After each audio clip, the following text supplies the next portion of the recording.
그래서 진단 및 치료 계획은 여러분 다른 모든 임상 과목에서 한 2학년이나 3학년 때 다 공부했을 거예요. 우리 크라운 모르지만 지금 이제 늦게 하는 거죠. 자, 이런 상태로 환자들이 옵니다. 그게 굉장히 리소프전이 심한 상태로, 어트리전이 심한 상태로, 캐리어스가 심한 상태로, 치아가 올바르지 않은 상태로, 나쁜 불량 보철물이 있는 상태로, 불량 보철물과 더불어 치석도 도석도 들어가고 본 리소프션도 심하고 아주 멀티플로 발치가 돼가지고 금방 얘기했듯이 오쿠잘 버티컬 디멘전이 소실되어 있는 상태예요. 버티컬 디멘전이 소실되어 있는 이런 상태로 오기도 하고 이런 여러 종류 환자가 있고 또 이런 환자가 현재 계속 진행 중이냐 이런 상태에서 멈췄느냐 질환이 멈췄느냐 이런 여러 가지 상황으로 우리에게 오기 때문에 우리가 이런 환자가 오면 이런 기준으로 판단을 해야 되겠다. 자, 비정상적인 부분이 무엇이냐? 이 환자 입안에서. 그리고 그 정도가 모든 사람이 아이디어란 건 아니기 때문에 그 어브노멀리티의 그 정도죠. 어느 정도 이건 치료를 해야 될 만큼 심각한 문제인가? 아니면 보통 있을 수 있는 정도 문제인가? 이런 것을 또 평가를 해봐야 되고. 자, 이렇게 나빠졌으면 금방 그림에서죠. 이렇게 나빠졌으면 왜 이 지경이 됐고 왜 이 지경이 됐느냐? 이티올로지가 무엇이냐? 이런 것들을 평가하는 과정이 진단입니다. 진단. 그래서 이런 식으로 환자가 언제나 오거든요. 간단한 환자는 뭐 진단 및 치료 과정이라는 게 그렇게 중요하지 않겠지만 이런 경우들이 또 의외로 많이 옵니다. 예를 들어서 어떤 사람이 왔는데 나 보기 싫어서 왔어요. 환자는 이렇게만 얘기하지만 우리가 딱 와보면은 이제 엑스레이도 찍어보고 여러 가지 구강 검진도 하고 환자 히스토리 테이킹 하다 보면은 치아 개수가 틀리네. 중절치, 축절치, 뭐 또 뒤에도 있고 뭐 치아 개수가 이상이 있을 수도 엑스레이 찍으면 에피칼 리전, 캐리어스도 심각하고 얼라이먼트도 이상하고 이런 여러 가지 문제점을 우리가 찾을 수가 있어요. 하나, 둘, 셋, 넷, 다섯, 개수가 맞나? 하여튼 여러 가지로 뭐가 구체적으로 뭐가 애브노멀하고 그 정도는 어느 심각한가 하는 것을 우리가 평가하는 일이고 이제 그런 아까 세 가지 크라이테리아로 판단한다고 그랬는데 이 판단된 결과 진단으로부터 나온 결과와 환자가 또 여건이죠. 환자가 그럼 앞으로 개과천선해 가지고 옛날 이 나쁜 오랄하이진 케어 습관을 과연 고칠 의지가 있느냐? 또 그 정도 어떤 그 여유가 있느냐? 결심이 섰느냐? 또 그만큼 돈을 투자하려고 하는 그 의도가 보이느냐? 이런 것들을 고려해 가지고 이 사람한테는 요 정도 수준의 치료만을 이만큼의 기간을 이용해서 치료를 해야 되겠구나 하는 것을 결정을 해야 돼요. 근데 이것은 한 목에 똑딱 요술 방망이 두드리는 것도 한 번만에 딱 끝나는 건 아니고 이 복잡한 최종 결과에 이르기 위해서 첫 번째 스텝, 두 번째 스텝, 세 번째 스텝 엄청나게 많은 스텝을 겪어서 최종적인 치료 계획을 짜는 거라는 거예요. 그래서 이것마저도 상당히 정리가 많이 된 거예요. 여러 스텝을 이미 겪어서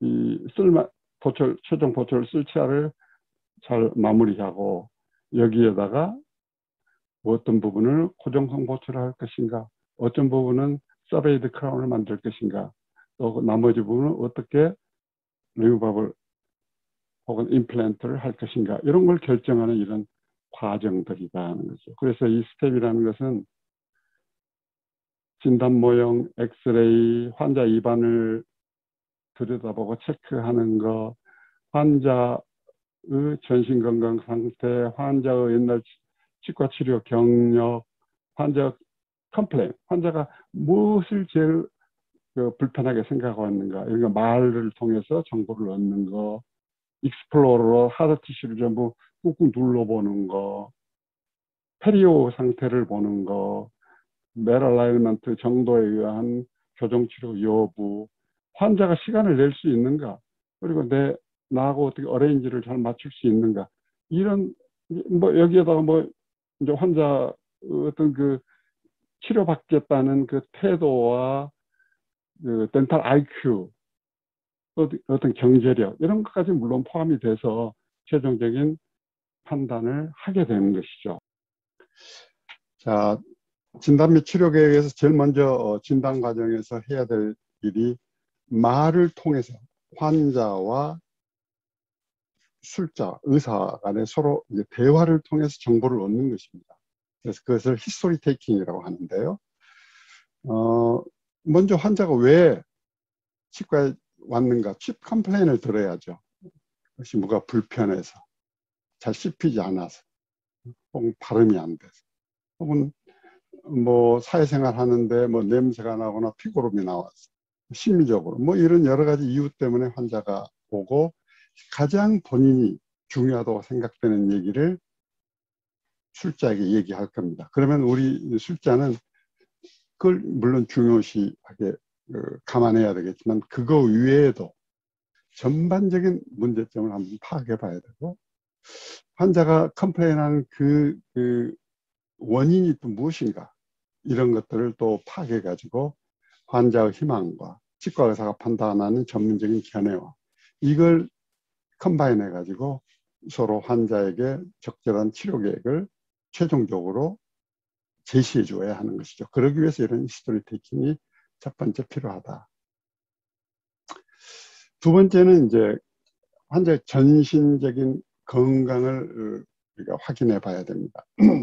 그리고 환자 치과 치료를 아무리 잘해봐야 결과적으로 그 환자 건강 상태가 나빠지거나 치료하는 과정 중에 갑자기 상태가 악화돼 가지고 응급실 혹은 입원해 가지고 치료를 중단하게 되거나 뭐 이런 상황이 벌어지게 된다면, 우리가 흔히 이런 말 하죠. 수술은 잘했지만 환자는 죽었다. 이런 거랑 비슷한 그런 상황이 됩니다. 그래서 우리가 메디컬 히스토리, 전신 그 병력을 청취해 봐야 되는데, 무슨 약을 먹고 있느냐를 먼저 물어보면 어떤 병이 있나 하는 걸 대략 알 수가 있죠. 그리고 갑자기 무슨 쇼크에 빠진 걸 막기 위해서 어떤 치과 치료를 받으면서 무슨 알러지를 경험한 적이 있느냐, 이런 것. 그리고 대부분 이제 나이가 들면 시스테믹한 디지즈를 되게 가지고 있습니다. 뭐 혈압, 당뇨, 뭐 등등 이런 것들이죠. 이런 것들이 있느냐, 지병이 있느냐, 이런 것들을 확인해 봐야 된다는 거죠. 그래서 이런 것들이 치과 치료하는데 영향을 줍니다. 어떤 경우에는 그 미리 프리메디케이션을 해야 될 그런 경우도 있고, 어떤 경우는 어떤 그 일렉트 서저리 같은 걸 사용하지 말아야 될 경우도 있고, 예를 들면. 그래서 어떤 경우는 환자가 너무 터미널 스테이지 어떤 아주 심각한 질환이 있다면 복잡한 우리가 아이디어라고 생각되는 치과 치료를 포기해야 돼. 치료 계획을 또 바꿔야 될 경우도 있고, 또 어떤 경우는 예를 들어서 파킨슨 디지즈 같은 건 턱이 굉장히 움직여가지고 우리가 핸드피스 같은 거 다루기가 굉장히 좀 위험하거든요. 혀도 움직이고 턱도 움직이고, 이런 환자를 치료할 때는 어떻게 안전하게 치료를 할 수 있을 것인가를 생각해서 이제 대개 그런 환자들은 아침 일찍 어포인트먼트를 잡으면은 이 움직임이 좀 덜해요. 증상이 덜해요. 그래서 제일 증상이 덜할 시간대에 치료 약속을 잡는달지. 그리고 또 이제 어떤 경우는 구강내를 관찰하면서 전신 질환을 또 발견할 수도 있어요. 예를 들어서 구강 상태가 잇몸이 이상하다. 이거 한번 혈액 검사해 봅시다. 그래가지고 백혈병이 발견되는 경우도 있고, 뭐 그 외에도 오랄 뮤코사의 여러 종류 같은 그 전신 건강 상태가 발현되는 이런 경우도 많습니다. 이걸 통해서 역으로 그 전신적인 어떤 문제점을 발견해 가지고 해결할 수도 있고, 또 이제 여러 가지 쇠약해져 있는 여러 환자들, 폐렴에 위해한 사람, 혹은 그냥 어떤 발작을 일으키는 가능성이 있는 사람들, 혹은 당뇨가 조절이 안 돼가지고 자꾸 조금만은 어떤 상태가 나빠지면 염증이 재현이 돼가지고 컨트롤이 안 되는 어떤 이런 환자들이나 또 어떤 알러지나 쇼크에 의해서 싱코프에 빠지는 이런 여러 가지 리스크들. 근데 이 리스크는 환자에 대한 리스크만 있는 게 아니에요. 어떤 경우는 환자가 가지고 있는 헤파타이티스나 결핵이나 혹은 뭐 요즘 같으면 코로나 뭐 이런 것들이 에이즈 이런 것들 역으로 환자로부터 우리 의료진에게 어떤 감염되는 이런 어떤 리스크, 이런 것들을 방지하기 위해서 우리가 메디컬 히스토리가 필요한 거죠. 이런 과정이 그래서 필요하다. 뿐만 아니라 치과적인 병력도 상당히 도움이 됩니다. 그래서 TMJ가 아파가지고 턱이 잘 안 움직이고 입이 잘 안 벌려지고 통증에 시달리고 혹시 이런 적이 있는가? 치주질환 때문에 잇몸이 붓고 피고름 나고 피곤하면 상태가 나빠지고 혹은 어떤 치료받은 어떤 그런 경력이 있는가? 그리고 혹시 보철 치료받은 적 있는가? 신경치료 받은 적이 있는가? 보강외과 치료받은 적이 있는가? 이런 것들을 보고 또 그 치료받은 예후가 어땠는가? 그러니까 충치치료를 했는데 제법 오래 가네. 충치치료 해놨더니 혹은 브리지를 하나 만들어 놨는데 오래 가네. 혹은 리버 파셜 덴처를 맞는데 만들자마자 쓰지도 않고 그냥 서랍에 집어넣어 놨는가? 그걸 만들어 줬더니 제법 그걸 이용해 가지고 잘 활용을 하고 있는가 등등 이런 것들을 다 판단을 해봐 가지고 이번 치료 계획은 이쪽으로 가야겠구나, 이런 치료 계획은 이 환자한테는 맞지 않는 거니까 좀 피해 줘야겠구나, 이런 걸 이제 판단할 수가 있는 것입니다. 뿐만 아니라 이런 많은 메디컬 히스토리, 칩 컴플레인, 덴탈 히스토리 중 대화를 통해서 그리고 환자하고 얘기를 하기 때문에 대화를 오래 하다 보면 이 환자가 이번 기회에 어느 정도 이 문제를 해결하려는 의지가 있느냐, 또 치과 진료에 어느 정도 협조적일 것인가, 혹은 치과에 대한 상식이나 치과에 대한 덴탈 IQ, 자기 치아를 관리하고 보철물 관리하고 할 수 있는 능력이 어느 정도 되는가, 이런 것들, 또 이런 것들, 환자가 끝까지 이 치료를 마무리할 수 있는 정도 어떤 그런 상태인가, 뭐 이런 것들을 이 덴탈 히스토리 테이킹을 통해서 우리가 감별해낼 수가 있습니다. 그래서 이런 것들을 이제 치료 계획에 이제 활용할 수 있는 것이죠. 이렇게 말로 하는 문진이 있고요. 그 다음에 이제 우리가 실제적으로 우리 치과 장비, 기구를 이용을 해가지고 환자 입 안에서 직접 조사하는 그런 부분이 있습니다. 이건 여러 가지가 있겠죠. 먼저 엑스레이.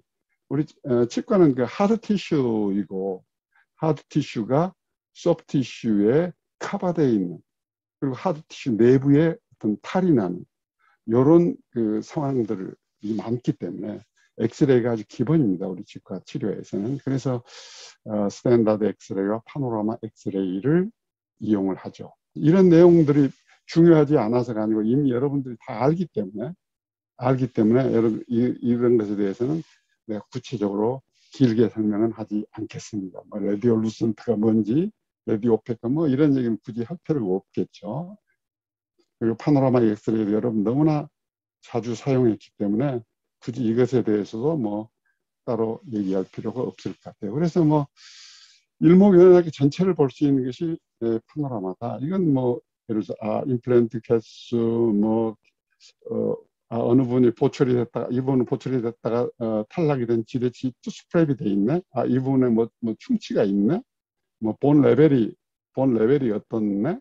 뭐 TMJ까지, 뭐 사이너스까지 이런 걸 전부 다 볼 수 있는 것이 예, 그 파노라마고, 이제 우리가 시간이 없을 때면 파노라마만 이렇게 뚝뚝뚝 스캐닝 해보면 이 치료 상황을 대략 알 수가 있습니다. 아, 2년 전 엑스레이, 파노라마 엑스레이, 1년 전 엑스레이, 현재 엑스레이 이렇게 비교해보면 아, 그동안에 이런 치료를 해가지고 이렇게 마무리를 했구나. 예전에는 이렇게 브리지가 있었구나.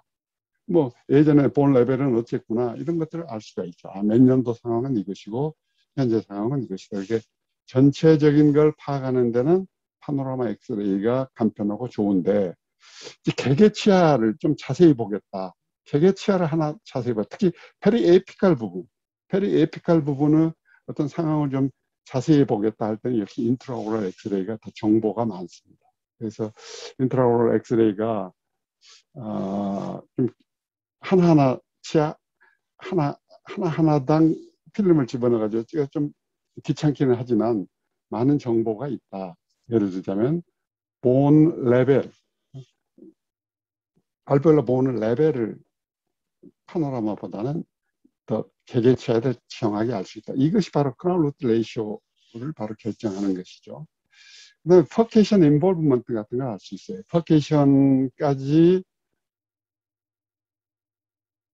그 알베올 본이 녹아내려갔느냐, 아니면 아직까지 거기가 그 본이 차 있느냐, 이게 굉장히 중요하죠. 여러분 이제 4학년 돼서 알겠지만 퍼케이션이 인볼브 되면 환자 투스 브러싱도 안 되고, 또 술자가 그 자리를 어떤 치료를 해봐야, 페리오 치료랄지 뭐 충치 치료랄지 해봐야 나쁜 방향으로 그 리커될 확률이 높은 그런 아주 불리한 조건입니다. 그래서 우리가 루프가 2개 이상인 그 구치부에서는 퍼케이션까지 어떤 본 레벨이 낮아져 있느냐 그러지 않느냐가 상당히 항상 중요한 그런 어떤 판단 기준이기 때문에 이걸 항상 확인을 합니다. 그리고 프로브를 이용을 해가지고 포켓을 측정함으로써 페리오 상태를 또 알 수가 있죠.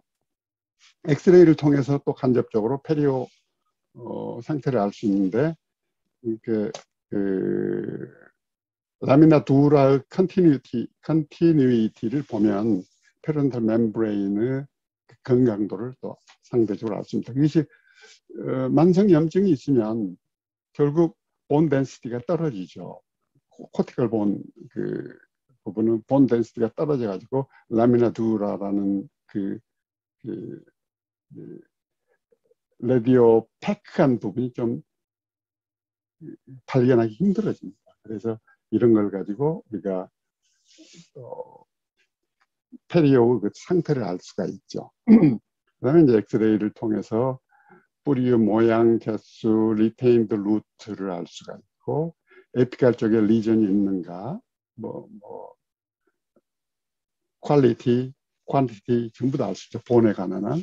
그리고 덴탈 캐리어스에 대해서도 알 수가 있는 것이고, 펄프 형태에 대해서도 알 수 있고, 혹시 엔도됐다면 카날 필링이 정상적으로 잘 됐는가, 몇 점짜리 카날 필링이 됐는가, 엔도가 잘 돼 있는가, 이게 좀 대충 좀 문제가 있게 돼 있는가, 이런 것도 우리가 판단해 줄 수 있고, 혹시 브리지를 하고자 할 경우에는 그 엑시스, 지뢰치료 사용할 그 치아들의 그 엑시스가 파라렐리즘이 있느냐, 어느 정도 좀 기울어져 있느냐, 이런 것도 파악할 수 있다.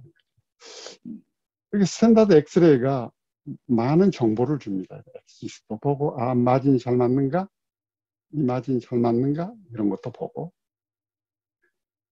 이런 것들이 라미나 두라죠. 하얀 띠가.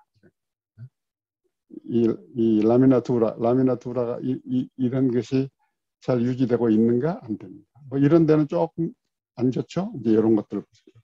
뭐 여러 가지 정보를 우리가 여기서 얻을 수가 있습니다. 본 퀄리티, 퀀티티, 뭐 하드 티슈. 어떤 경우는 이런 데가 크라운이 퍼포레이션 돼 있으면 그런 데도 조금 엑스레이를 통해서 간접적으로 우리가 알아볼 수도 있어요. 이제 파노라마는 전반적인 걸 본다. 그러지만 이 개개치아 하나에 대해서는 금방 이 치아하고 비교해 봤을 때 정보가 정보 정확성이 좀 떨어질 수밖에 없다는 것이죠. 그렇지만 전반적인 것은 파노라마를 이용을 한다. 스탠다드 엑스레이는 이런 정보가 많다는 얘기죠. 엔도가 잘 됐느냐, 퍼케션이 인볼브 됐느냐, 본 레벨이 어떠냐, 이런 데 라미나 두라 컨티뉴이티가 떨어졌죠. 이런 부분은 라미나 두라가 보이는데, 그죠? 이런 부분은 안 보이죠. 이런 부분도 아주 레디오 루선트하죠. 이런 걸 봐가지고 에피칼 리전이 있는가, 본 덴시티가 어떤가, 본 레벨이 어떤가 이런 걸 잘 관찰할 수 있는. 그리고 또 이게 세컨더리 캐리어스가 혹시 있는 거 아니냐, 세컨더리 캐리어스가 있는 거 아니냐, 이런 것들까지 포함해서 뭐 펄프 모양이 어떤가, 뭐 루트 개수가 몇 개인가 이런 모든 정보를 많이 얻을 수 있는 그런 것이 스탠다드 엑스레이다. 이런 걸 알 수 있죠. 이 차는 안 되겠네. 이런 걸 금방 파악할 수 있어요. 네. 그래서 물론 파노라마로도 알 수가 있지만 최종적인 그 판단을 하기 위해서는 스탠다드 엑스레이가 또 필요합니다. 이거 예를 들자면 이 치아를 뽑아야 될 거냐 말 거냐 우리 고민할 때 파노라마 엑스레이만 가지고 결정하기에는 애매한 그런 경우가 많아요. 그럴 때는 이런 건 파노라마로 봐도 확실하겠지만 이거 어떤가, 이거 어떤가, 이거 어떤가 이런 걸 볼 때는 우리가 스탠다드 엑스레이가 추가적으로 반드시 필요하다. 이거 맞으냐 안 맞는 게 보이죠? 퍼포레이션 되어 있는 게 보이죠? 이런 걸 알 수가 있다. 자, 이렇게 엑스레이가 첫 번째죠. 클리니컬 이그제미네이션 중에서 첫 번째 엑스레이다. 그 다음에 구강내를 우리 눈으로 직접 검진하는 거죠. 눈으로 입을 벌리게 해가지고 유니체어에서 입을 벌리게 해가지고 입 안을 들여다보는 건데 이제 들여다보면 눈으로만 보는 건 아니죠. 엄정하게 봐서 여기 물도 뿌려보고 바람도 뿌려보고 익스플로러 꾹 찔러보기도 하고 이런 그 교합 같은 걸 보기 위해서는 셀판 스트립이랄지 카본 페이퍼로 교합지를 물려가지고 교합 상태도 보고 컨택 포인트도 보고 또 경우에 따라서는 탕탕탕 때려서 타진 반응 보기도 하고 차가운 것이나 뜨거운 것을 치아에다 대가지고 펄프 그 상태를 그러니까 펄프가 지금 깜짝 놀래 있는 상태냐 펄프가 완전히 죽어 있는 상태냐 정상적으로 펄프가 그 기능이 살아있느냐 이런 걸 또 보기도 하고 이런 것이 오랄 이그제미네이션이죠. 이런 여러 가지 기구를 쓴다. 마우스 미러를 이용을 하는 것이죠. 익스플로러 이런 걸 이용을 하는 것이죠. 그래서 이제 봐야 될 것들이 이런 것이다. 여러분이 다 알아서 내가 빨리빨리 넘어가지만 다 중요한 내용입니다. 그래서 오랄 이그제미네이션에서 봐야 될 것이 뭐냐. 소프티슈가 건강한가? 페리오, 포켓 얼마나 깊은가? 치아 표면은 어떤 변색이 되어 있지 않는가? 폐하편에 디칼시파이드 되어 있지 않는가? 치아 표면에 무슨 캐리어스 어떤 구멍이 뚫려 있지 않느냐? 이제 이런 것들도 보죠.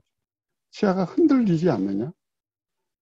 치아가 바이탈리티가 있느냐? 뭐 심각한 센시티비티가 있느냐? 너무 민감한가? 혹은 완전히 죽어 있는가? 이런 걸 또 보는 것이죠. 이제 EPT 테스트 같은 걸 한달지 두드려 본달지 차갑거나 뜨거운 걸 대비해서 그런 걸 알 수 있죠. 그리고 전반적인 플렉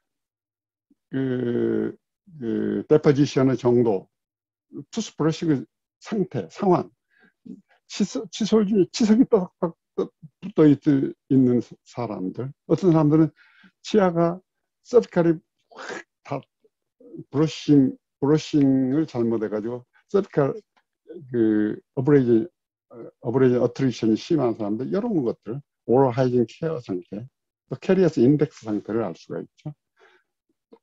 그 앞에 상학시를 하시는 물어보고 센트릭 상태로 그냥 컨택 시켜가지고 꼭 물어보고 해가지고 구치부가 잘 만나는가 혹은 맨디블 프로트레인 할 때 어떤 형식에 의해서 맨디블이 가이드 되는가 캐나인에 의해서 가이드 되는가 그룹 펑션으로 가이드 되는가 뭐 인터페어런스가 있는가 이것이 무브먼트 할 때 구치부 어느가 탁탁 먼저 다는 자리가 있는가 이런 걸 보는 것이죠. CR이 스테이블하게 믿을 만한 CR을 가지고 있느냐 예전에 혹시 보철물을 했다면 그 애우는 어떠한가? 또 예전에 어떤 필링 수복물이 있다면 그 수복물은 믿을만 하냐? 이 위에다 바로 보충을 만들어도 되느냐? 하고는 이것은 제거해가지고 한번 검사를 해봐야 될 정도의 상태인가? 뭐 이제 아말감 필링도 되고 인레이가 돼 있는 경우도 컴패스 플레이는 필링도 있고 이제 이런 것들이 입안에 들여다보면 많은데 혹은 크라운이 돼 있는 경우도 있고 이거 그냥 이대로 믿고 그냥 치료계획을 진행해야 되느냐? 이거 한번 뜯어서 다시 새로 만들어줘야 되느냐? 이런 것들을 판단하는 것들입니다. 이런 것들이 클리니컬 이그자미네이션 중에서 오랄 이그잼에서 해야 될 일입니다. 그래서 어떤 이런 마진이 잘 맞는가? 이전 보출물을 이제 보는 거죠. 본 레벨이 이렇게 낮아져 있으면 과연 페리오 프루빙을 해가지고 페리오 포켓 깊이는 얼마나 깊은가? 치아를 툭툭 두드려보고 흔들어 봐가지고 이 모빌리티가 어느 정도 있는가? 이런 것들을 좀 판단하는 거죠. 어떤 예전에 아말감 필링이 돼 있으면 아말감 필링된 주변으로 어떤 건강한가?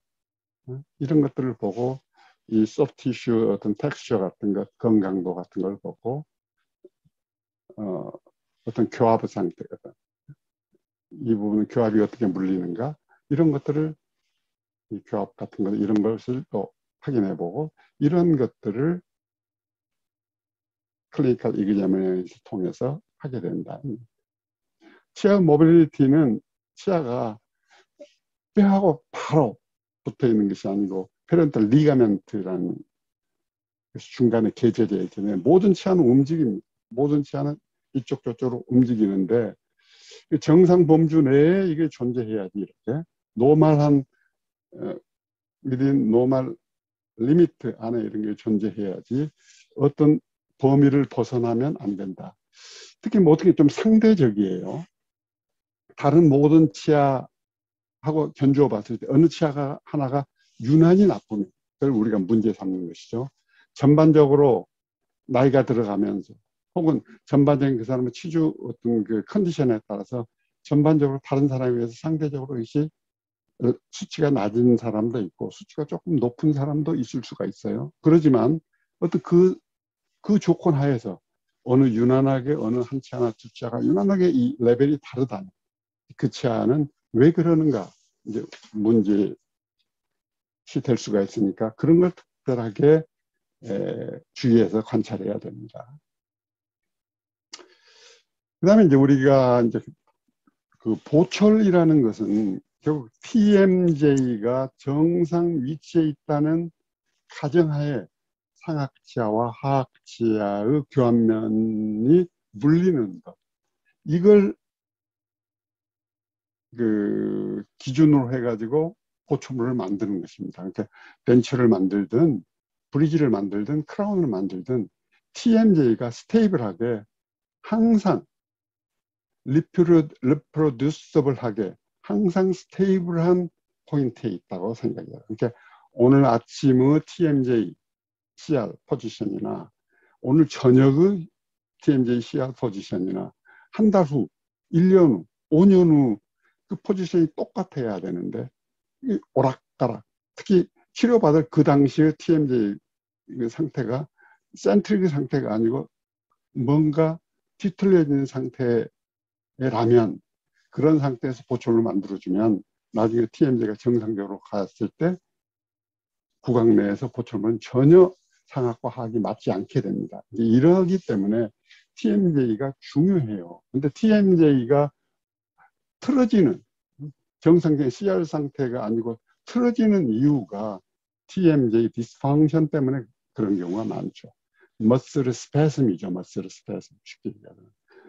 마스티케이트로 머슬 어느 부분의 스패슴이 일어나가지고 맨디블 한쪽으로 이상하게 뒤틀게 만드는 거죠. 그러면 CR로 리프로듀서블한 CR로 위치를 잃어버리게 됩니다. 이런 상황에서 최종 보충을 해주면 안 되는 것이죠.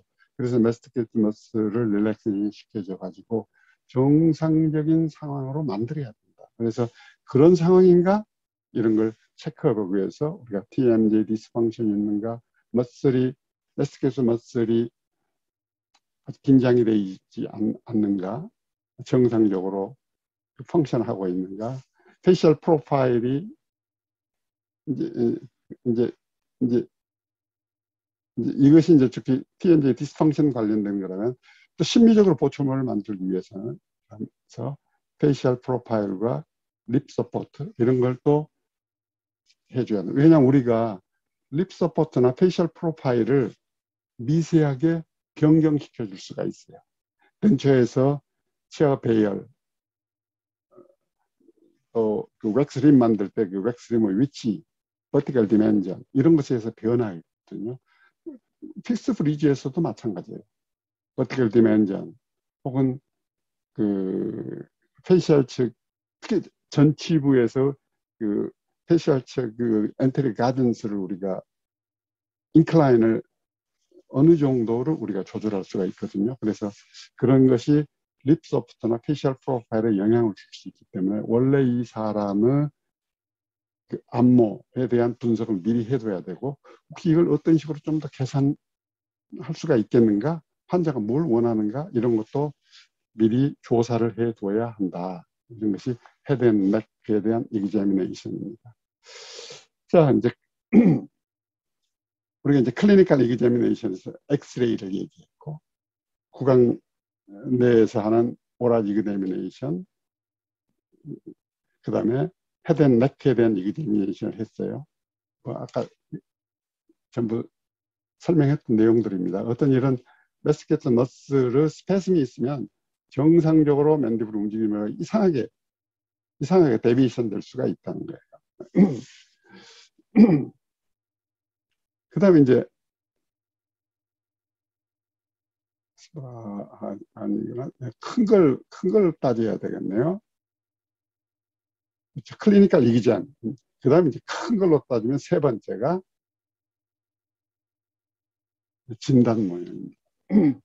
우리가 간단한 케이스에서는 진단 모형이 필요가 없어요. 그러니까 환자에게 얘기를 들어보고 구강검진을 해보고 이거 복잡하고 심각하다. 이거 간단하지가 않네. 그러면 우리가 스타디 캐스트라는 진단 모형을 만들어야 됩니다. 진단 모형이라고 일반적으로 얘기하면 상악 캐스트를 풀 아치로 임프레션 뜨고 하악 아치를 풀 아치로 임프레션, 물론 알지네이트로 임프레션 떠가지고 이것을 교합기에다가 마운팅 시켜놓은 모델을 우리가 진단 모형이라고 합니다. 그래서 이 진단 모형을 만들어 놓으면 우리가 여러 가지 이러한 정보를 얻을 수가 있어요. 내가 그냥 이건 그냥 쭉쭉 읽어 나가겠습니다. 치아 장축 방향으로 치아가 잘 배열이 되어 있느냐, 그리고 교환면은 그 치아 장축 방향에 대해서 직각으로 위치해 있느냐, 오클리아 플랜을 혹시 현재 있는 이 사람의 교환면을 좀 무시하고 오클리아 플랜을 어떤 재형성해 줘야 돼요. 특히 이제 이건 우리가 치료하고자 하는 그쪽 보철하고자 하는 그쪽 아치뿐만 아니라 대합치까지 포함해서입니다. 모든 게 상대적인 거죠. 아래쪽을 고치면 위에 것도 고쳐야 되니까. 근데 우리가 이제 치아가 발치되고 난 다음에 오래 지나면 대합치는 이롱게이션 되거나 인접치아는 틸팅이 되도록 돼 있잖아요. 그래서 우리가 그 옥잘 플랜이 많이 헝클어져 있는 경우가 많아요. 하모니를 잃어버린 경우가 많아요. 그랬을 때 그 대합치를 포함해서 교합평면을 재형성해 줘야 될 것인가, 이런 걸 고민해야 될 때가 많아요. 복잡한 케이스의 얘기입니다.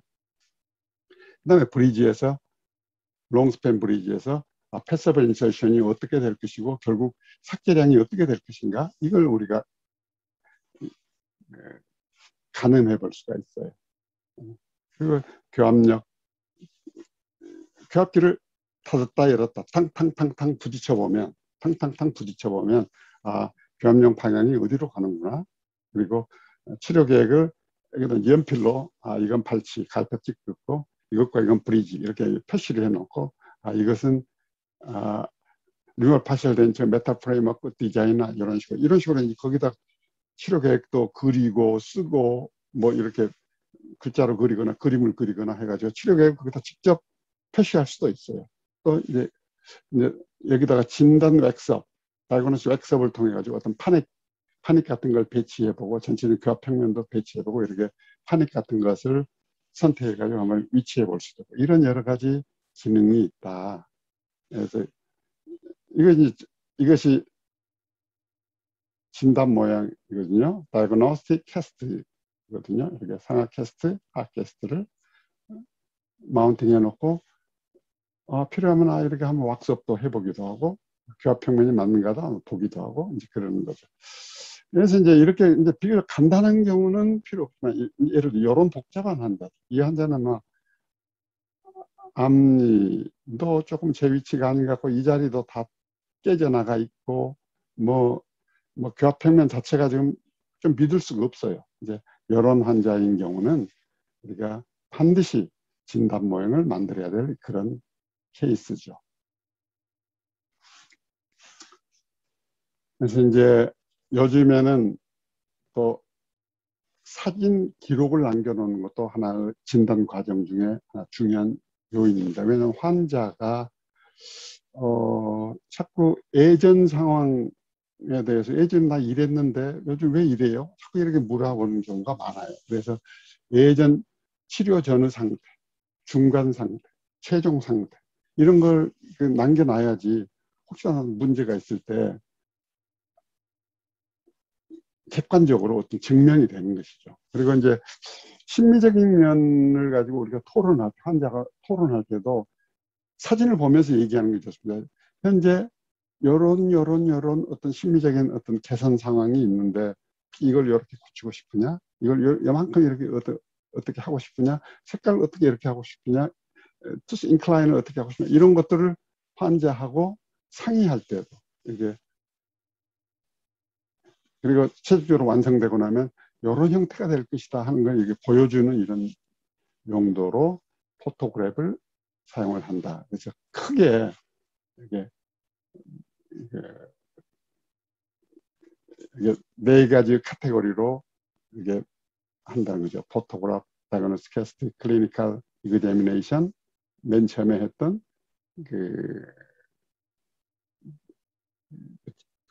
말로 하는 말로 히스토리 테이킹 이렇게 네 가지의 과정을 통해서 진단이 이루어집니다.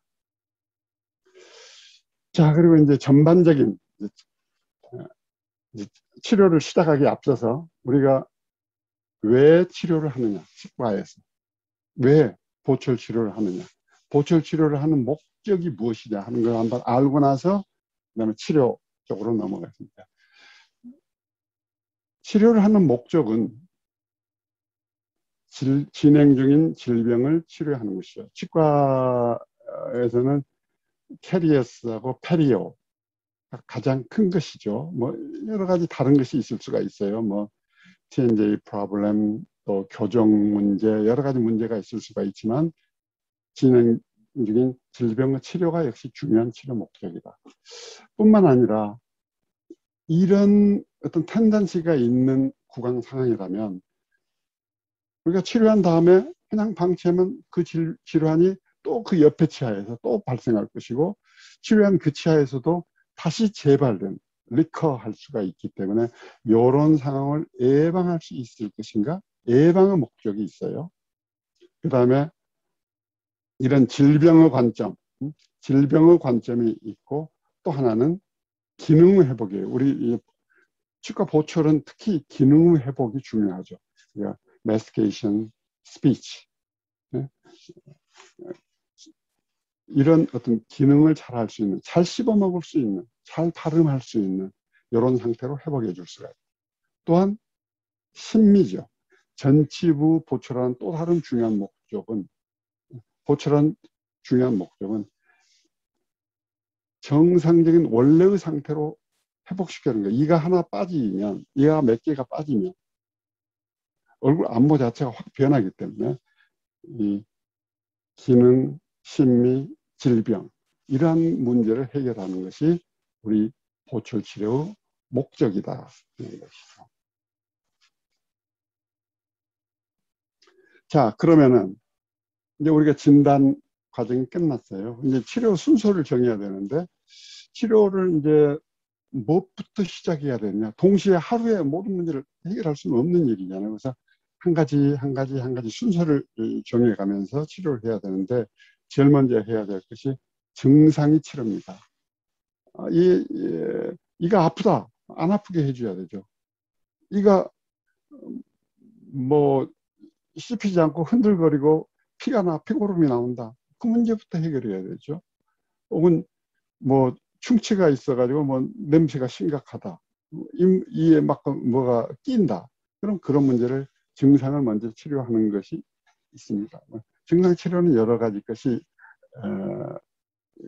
방법을 통해서 치료를 하겠죠. 그래서 이제 워낙 광범위하니까 그냥 넘어가고요. 그 다음에 왜 이런 상태까지 악화돼 가지고 우리 치과에 치료하게 오게 되었는가? 식습관의 문제인가? 투스 브러싱의 문제인가? 이 사람 무슨 나쁜 헤비트, 나쁜 그 습관이 있어서 그러는 것인가? 원래 어떤 그 유전적으로 취약한 체질을 가지고 있어서 그러는가? 또 치주가부터 이 사람한테는 문제인가? 캐리어스가 더 문제인가? 혹은 혹은 계속 어떤 나쁜 안 좋은 치료를 했던 것을 후유증 때문에 이런 일이 벌어지는 것인가? 이런 그 이유를 찾아가지고 그 원인을 찾아가지고 원인을 제거한 다음에 본격적인 치료를 시작해야 합니다. 근데 이 모든 게 다 본격 치료인데, 구강외과 치료도 보철 치료도 치료도 다 치료인데 그것도 나름대로 순서가 있다는 거예요. 확실하게 뽑을 치아는 먼저 뽑고 시작해야 돼요. 왜냐하면 이를 뽑고 나서 힐링 될 때까지 어차피 기다려야 돼요. 이를 뽑고 나서 한 달 반 정도는 기다려야 보철물이 최종 보철이 들어가기 때문에 이를 뽑는 것부터 먼저 합니다. 그 다음에 치주 치료를 먼저 그 다음 두 번째로 해야 돼요. 그래가지고 기초가 튼튼해야 높은 집을 지을 수 있듯이 기초를 튼튼하게 만들어줘야 돼요. 그 다음에 충치 치료 혹은 엔도돈틱 트리트먼트, 물론 증상치료 과정에서 경우에 따라서는 보존 치료를 하거나 혹은 그 구강외과 치료를 할 수도 있어요. 그러지만 이제 이 과정이 끝난 다음에 또 다시 체크를 하는 거죠. 구강외과 치료할 것인가, 치주과 치료할 것인가, 추가적인 보존 치료를 할 것인가, 이런 걸 이제 확인해 가지고 그 정리를 하고, 보철 치료하는데 혹시 교정 치료를 하면 좀 도움을 많이 받을 수 있겠는가, 이런 것도 한번 확인을 해봐야 돼요. 이렇게 해서 이런 사전 준비, 다른 거 사전 준비가 끝나면 우리 보철 치료를 하게 되는데, 보철 치료도 여러 영역인데 먼저 고정성 보철 치료 부분을 먼저 해야 돼요. 이건 또 그것에서 먼저 교합이 제대로 되어 있는가 확인부터 시작해야 돼요. 그래서 교합이 너무 심각한 메로클루전이 있으면 이걸 조정하는 것부터 시작을 하고, 그 다음에 전치부, 구치부 치료할 것이 있다면 일반적으로 전치부 치료를 먼저 합니다. 왜냐하면 엔테릭 가이던스가 구치부 어떤 그 교합에 영향을 주기 때문에, 구치부 커스프나 포사, 구치부 어떤 여러 인클리네이션 이런 게 영향을 주는 부분이 전치부이기 때문에 전치부를 먼저 완성해 놓고 나서, 즉 엔테릭 가이던스에 영향을 미칠 만한 전치부 보철 수복을 끝낸 다음에 구치부 수복을 하는 것이다. 구치부가 좌측도 있고 우측도 있다 하면은 좌측이나 우측 중에 먼저 한쪽을 완성해 놓고 나서 그 다음 다른 쪽을 해야지, 좌우측을 동시에 프랩을 해버리면 버티컬 디멘전이나 CR 같은 것을 새롭게 찾아야 되는 그런 어떤 그 복잡함이 있습니다. 그다음에 고정성 보철이 처음에 끝나면 그 다음에 이제 두 번째 해야 될 것이 가철성 보철을 하는 것이죠.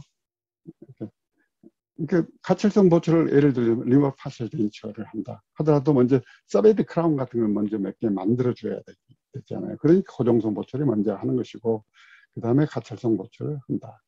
가철성 보철, 리버 파셜 덴처, 오버 덴처, 혹은 컴플리트 덴처 이런 걸 하는 것이다. 이 과정이 끝나면 리콜 체크를 하면 된다.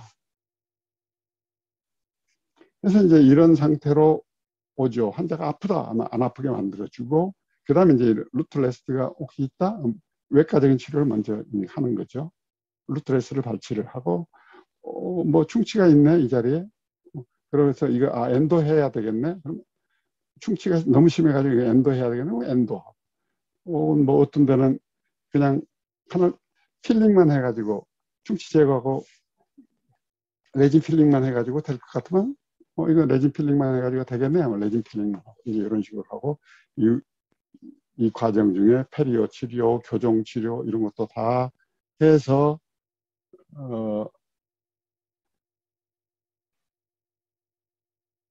보철 치료할 준비가 되면 먼저 고정성 보철 먼저 이렇게 끝내놓고 나서 그 다음에 리뉴얼 파셜 덴처를 하는 이런 방법으로 치료가 진행이 된다. 자, 그러면 이제 아까 지금 보철에는 크라운이나 브리지를 하는 법, 리뉴얼 파셜 덴처 하는 법, 컴플리트 덴처 하는 법. 그리고 엄정한 의미에서 임플란트도 이 고정성 보철에 해당되는 거예요. 인공지대치를 만든 다음에 그 위에다 고정성 보철을 하는 것이 임플란트니까 이런 보철 이런 카테고리가 있다. 그리고 재료로는 플라스틱을 이용하는 경우, 뭐 덴처 같은 것이 그런 경우죠. 뭐 고정성 보철에서도 뭐 아트글라스랄지 세로머 같은 것이 플라스틱을 이용한 보철물이 크라운이 있습니다. 그러면 이제 메탈로 주조해서 만드는 거, 메탈 세라믹을 쓰는 거, 메탈 세라믹 크라운. 또 내부에는 메탈이고 밖에는 레진을 버니어를 한 거, 또 세라믹으로만 된 거, 올 세라믹 크라운이죠. 이것은 이제 지르코늄처럼 캐드캠으로 하는 경우도 있고, 세라믹으로만 센터링 해가지고 빌드업하고 센터링 해가지고 만드는 경우도 있고, 그 다음에 이제